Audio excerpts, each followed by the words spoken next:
Dahil maaga ang uwian ni Potpot, kaya nagready ako ng mamemerienda namin. Yan, naggayat lang ako ng maliliit na repolyo, may sibuyas, and hotdog.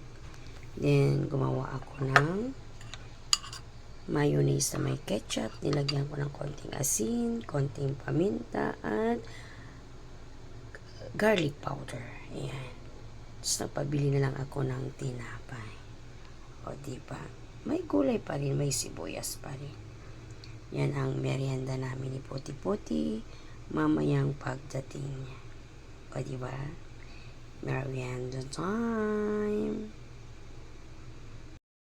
Ilagay lang tayo ng mayonnaise yung tinagyan natin. Tapos, konti lang mahal. Yan. Repolyo, konting sibuyas. Ayan. Tapos, buong hotdog. O, diba? Napakayan. Lagyan natin ng konti sa ibabaw. Tapos, gusto ko talaga na maraming repolyo.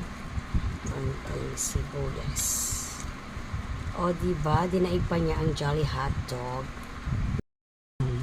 Ang sarap. Kumakagat yung sibuyas. Repolyo. Merenda tayo. Bye! Hey.